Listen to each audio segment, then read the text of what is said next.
Olá, graça e paz do Senhor Jesus seja com todos nós. Uma ótima sexta-feira para todos.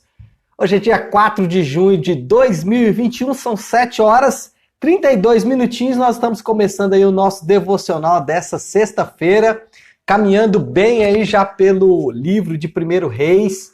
Agora nós vamos entrar em uma fase importante aí da nossa maratona para o estabelecimento do reino, né? Agora a gente vai entrar na parte em que os reis vão ali sucedendo-se, né? Sucedendo-se reis no trono, tanto de Israel como de Judá. Agora o reino já está dividido. E vai entrar também agora o personagem dos profetas. E aí eu já quero aquecer o seu coração, porque assim que terminarmos aqui a maratona, o reino, nós vamos começar a maratona Os Profetas. E aí a gente vai caminhar por todos os profetas, é uma lista longa aí de pequenos e grandes profetas, cada um em sua época, cada um com o seu assunto. Mas, falando ainda de reino, nós precisamos nos lembrar que a Bíblia, ela de capa a capa, ela vai falar de um reino. A Bíblia, ela nos apresenta em toda a sua estrutura, em todo o seu desenho, especialmente no Novo Testamento, ela nos fala de um reino, do reino de Deus, um reino de paz, um reino de prosperidade, um reino de santidade, um reino onde o pecado não habitará mais, onde o desespero, a angústia, o medo não habitará mais, um reino onde viveremos em paz com nós mesmos, em paz com o próximo, em paz com Deus, em paz com a criação.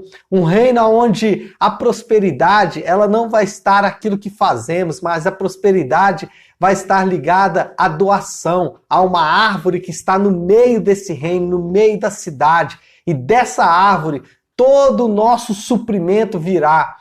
A Bíblia, desde o seu início, desde Gênesis, a partir de Gênesis, aliás, caminhando por toda a sua história, ela vai sempre deixar esse gostinho no coração do homem, o gostinho de um reino onde o homem pode viver em liberdade. E nós, como homens, buscamos em toda a nossa vida, as sociedades, as civilizações sempre buscaram esse reino, sempre desejaram esse reino. Os famosos colonizadores da América buscaram um novo mundo. Os colonizadores da América do Norte buscaram uma nação que fosse estabelecida como um reino de Deus na terra. Os que colonizaram o Brasil, aqueles que buscaram o crescimento do nosso país, todos estavam buscando um reino de paz, de prosperidade, um reino de justiça. Quando nós olhamos os países chamados, países do hemisfério norte, ou países do primeiro mundo, nós ficamos ali, nossa, queria morar em um país como esse. Por quê? Exatamente porque esse desejo de habitar em um reino, de morar em um reino, de ter um reino de paz, de prosperidade e de santidade, onde o pecado não deixa mais as suas marcas, sempre estiveram presentes no nosso coração. E Deus sempre fez essa linha, sempre mostrou essa linha. Aqui em 1 Reis, aqui na história dos reis de Israel, nós vamos perceber que os melhores reis, aqueles que foram talvez as melhores figuras que nós tivemos, podemos citar, que acabamos de estudar sobre Davi, sobre Salomão, reis do futuro como Josafá, como Josias, como o próprio Ezequias, reis que foram bons reis, ainda assim eles falharam em estabelecer o reino de Deus na terra. É esse reino que eu falei, um reino de justiça, de paz, de prosperidade e de santidade. Até que Jesus irrompeu a história, aquele que escreveu a história, aquele que prometeu um reino de paz, ele resolve entrar na nossa história. Ele sai do papel apenas daquele que escreve a história. Ele sai do papel daquela mente por trás de estabelecer a história. E ele entra na história. Ele começa a fazer parte da história. E ele faz parte da história para fundar e para desenvolver esse reino de Deus. Jesus, ele veio colocar os primeiros tijolos desse reino. Ele veio dar os primeiros passos desse reino. Ele veio estabelecer os primeiros fundamentos desse reino. Óbvio, deixando claro que o cumprimento total desse reino se dará em algum momento no futuro. Mas ele já veio estabelecer esse reino. Ele já veio fundar esse reino. E ele falou muito sobre isso nos evangelhos. Nós, os cristãos, aqueles que estão em Cristo, eles já estão no reino de Deus. E o reino de Deus, ele tem valores que são completamente invertidos com relação aos reinos dessa terra. Eu me lembro de um desenho infantil que eu via muito quando o Davi era mais novinho, né? Os pais aí vão saber do que eu estou falando. A gente que é pai tinha que assistir os desenhos com as crianças, mas alguns desenhos são muito bons. Eu gosto de alguns, ainda assisto até hoje, mas e sempre assim, normalmente os desenhos têm essa temática, né? Mas eu lembro de um que é muito legal, que é A Fuga das Galinhas. Se você nunca viu esse desenho, faço um desafio, né? Um convite para que você assista. É muito legal. A Fuga das Galinhas é a história de algumas galinhas que viviam em uma granja. A vida delas era de acordo com a natureza delas, botar ovos, né, e viver de acordo com o seu reino, ou de acordo com o correr natural da história e da natureza delas. Até que uma das galinhas, ela resolve desafiar, ela resolve pensar diferente. E ela começa então a desejar um reino, ela começa a desejar um lugar de paz, de prosperidade, um lugar de santidade, um lugar onde elas poderiam viver diferente do que a sua própria natureza estava falando. Então o que é isso? É esse DNA, essa reminiscência, né? Esse desejo de morarmos nesse reino. Jesus irrompe esse reino, Jesus estabelece esse reino, Jesus inaugura esse reino. E nesse reino, no reino de Deus inaugurado na terra, alguns valores são completamente invertidos. Nesse reino, os valores, as bases, os fundamentos deles são completamente distintos dos reinos que nós vivemos, buscamos e dos reinos que nós até concebemos na nossa cultura moderna. Por exemplo, no reino, a paz é alcançada na morte. No reino de Deus, a paz ela é alcançada com a morte. Primeiro, a morte de Jesus nos deu paz com Deus. Ou, na morte de Jesus, nós temos paz com Deus. A Bíblia fala isso. Que vivíamos em guerra cósmica contra Deus. Se é que poderíamos viver em guerra com Deus. Mas, de fato, vivíamos em guerra com Deus. Além de vivermos em guerra com a criação, em guerra com nós mesmos, em guerra com os nossos próximos, com os nossos semelhantes, nós vivíamos em guerra com Deus.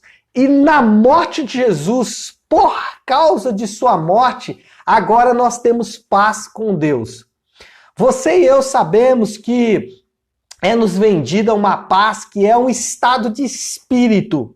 Então, para o mundo ou para a nossa cultura, ter paz é ter ausência de conflitos, ter paz é uma consciência tranquila, né? Muitas vezes você vê a pessoa falando assim, não, eu estou em paz com Deus, mas na verdade ela não está em paz com Deus, ela está em paz com a sua própria consciência, ou ela está em estado de paz, é um estado de espírito.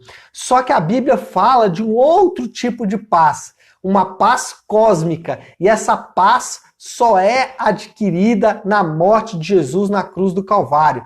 E nós só podemos estar em paz com Deus depois que, pela fé e pelo arrependimento, entramos em uma vida com Cristo. E ao estarmos unidos com Cristo, nós temos paz com Deus. E aí não é um estado de espírito, não é uma consciência tranquila, porque você pode ter uma consciência tranquila totalmente errada, né? Os soldados nazistas, muitos tinham a consciência tranquila, porque estavam fazendo o seu dever, né? Muitos comandantes de Hitler tinham a consciência tranquila, porque estavam fazendo o seu dever. Muitos defensores do Estado comunista russo, que matou milhares e milhares de pessoas, fazia isso com a consciência tranquila, né? Muitos governantes, membros e até mesmo defensores do Estado chinês fazem isso com a consciência tranquila. Então, estar em paz com a consciência não significa estar em paz com Deus. Paz com Deus é adquirida em Jesus, que é o príncipe da paz. Não há outra forma. Então, no reino, a paz é alcançada na morte de Jesus, na morte da nossa natureza é que nascemos. Nós nascemos quando a nossa natureza morre. Lembra do que Jesus falou com Nicodemos? É necessário que você nasça de novo. Ou seja, você vai ter que passar por um processo de renascimento. Então a nossa natureza morre para que possamos renascer. E na morte da nossa vontade é que vivemos. Não damos vazão à nossa vontade. A nossa liberdade não está em fazer o que queremos, mas a nossa liberdade está em fazer o que Deus quer. A paz que nós temos, ela é alcançada não por fazer a nossa vontade, mas por vivermos na vontade de Deus. Então, o reino, ele é completamente diferente. Você não pode querer viver nesse reino com a mente do reino do passado. Você não pode viver no reino novo querendo viver como se você ainda estivesse no reino antigo. Se você não pensar diferente, se você achar que a palavra de Deus é uma teoria criada pelos homens, algo difícil de acreditar, você ainda não conseguiu conceber o reino de Deus. O reino de Deus, ele é completamente diferente do reino da terra. Em segundo lugar, o reino, a prosperidade é repartir. Jesus, ele abriu mão de toda a sua glória, Jesus dividiu a sua glória com os homens, Jesus repartiu as suas riquezas com os pobres, no caso eu e você, no caso toda a humanidade, e por ter repartido, ele pôde viver prosperidade. Então, no reino, dar é receber. No reino, não existe espaço para o individualismo. Vou repetir, anote isso. No reino de Deus, não existe espaço para o individualismo. A nossa cultura, ela trata o individualismo como algo bom. Na nossa cultura, nós somos tratados de forma individual. Na nossa cultura, você tem os seus direitos. Na nossa cultura, os direitos são seus, adquiridos. Mas no reino, Deus nos trata como o seu povo, como a sua nação.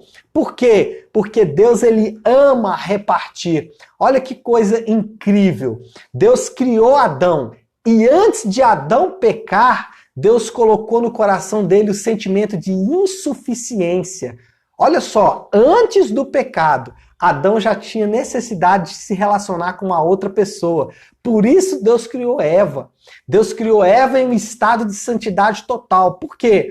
Porque Deus nunca teve medo de repartir. Ele podia dizer o seguinte: não, eu quero Adão só para mim. Eu quero Adão como meu único amigo. Só que Deus, ele ama repartir. No reino, ele quis repartir a companhia dele, ou quis repartir a companhia de Adão naquela amizade ali que havia no Éden com uma outra pessoa. Então, no reino, prosperidade é repartir. Isso é muito diferente do que nós ouvimos, mas essa é a verdade do reino. Então, o reino, primeiro, a paz vem com a morte. Segundo, a prosperidade é repartir. E no reino, a santidade, ela é desfrutada, não conquistada. Uau!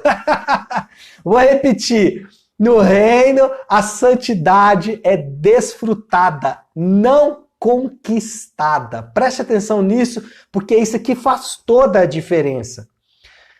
No reino, a pureza está em Jesus. A pureza não está em mim e em você.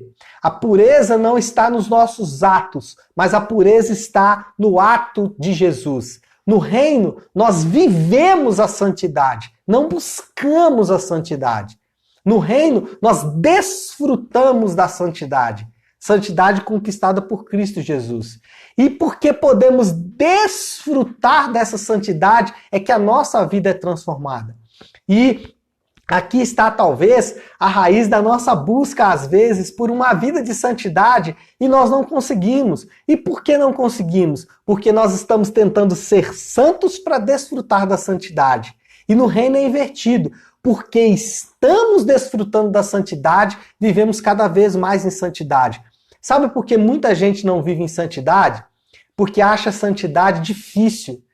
Porque ele não desfruta. Agora, quando você ver a beleza da santidade, quando você olhar para a beleza, para toda a glória, para a pureza que há na santidade, você vai querer naturalmente viver em santidade. O pecado vai se tornar algo sujo para você, naturalmente. Então, não busque a santidade, desfrute da santidade. Veja a beleza da santidade. Veja a beleza da ética que Deus estabelece para mim e para você. Os mandamentos de Deus não são penosos. E por que não são penosos? Porque nós olhamos para ele de acordo com a beleza que eles são para mim e para você. Como é belo viver em santidade. Como é belo viver de acordo com a palavra de Deus. Já tenho 18 minutos que eu estou aqui falando. Eu preciso encerrar, né? Encerrar falando sobre esse assunto que eu amo, que é o reino de Deus. O reino de Deus que é, como eu disse, completamente invertido ao reino do mundo.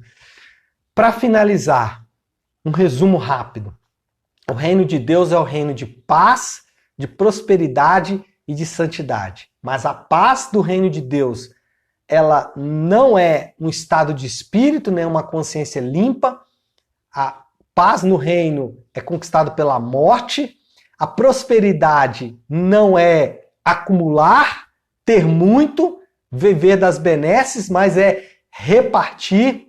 E a santidade não é conquistada, é desfrutada. Olhamos a beleza de um Deus que é santo. E aí podemos desfrutar dessa beleza, podemos viver em santidade naturalmente, porque ela vai ser bela. Bom, vamos orar, né, gente? Vamos orar, porque nós fazemos parte desse reino lindo de Deus e podemos entrar na presença dele para colocar a nossa vida diante dele. Vamos fazer isso?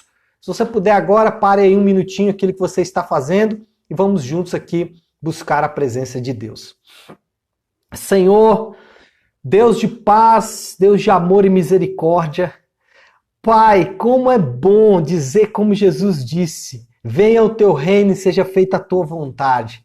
Senhor Deus, clamamos pelo teu reino, esse reino lindo, esse reino maravilhoso, esse reino belo, esse reino, Senhor Deus, onde a paz reina, aonde, Senhor Deus, a prosperidade do Senhor, a santidade, a verdade, a justiça, Pai, aonde no meio desse reino, bem no meio, Senhor Deus, tem uma árvore que fornece tudo que precisamos. Pai, esse reino aonde do trono do Senhor flui um rio de águas cristalinas, Senhor Deus, um rio que é um rio cheio da vida, da beleza, da graça do Senhor. Ah, meu Deus, como o nosso coração anseia por esse lugar, como o nosso coração deseja viver nesse reino, como o nosso coração anseia por viver nesse reino.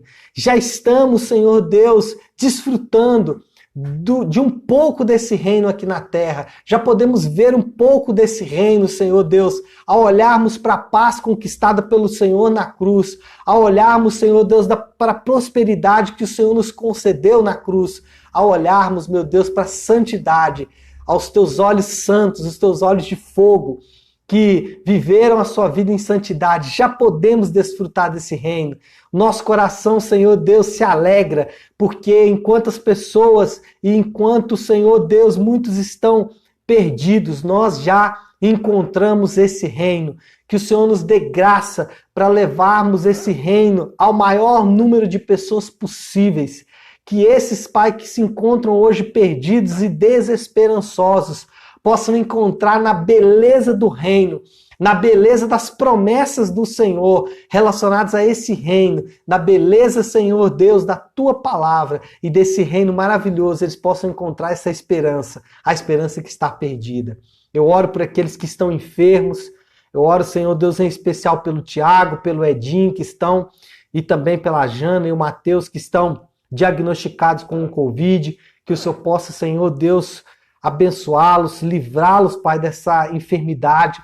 Oro também por aqueles que perderam entes queridos e por aqueles que têm dificuldade de levar o pão para sua casa. Abençoa cada um deles. Essa é a nossa oração, em nome de Jesus. Amém, amém e amém. Amém, pessoal? Pô, então é isso. Fiquem com Deus. Uma ótima sexta-feira para todos. Amanhã nós estaremos aqui às 7h30 da manhã, tá bom? Deus abençoe e fiquem com Deus.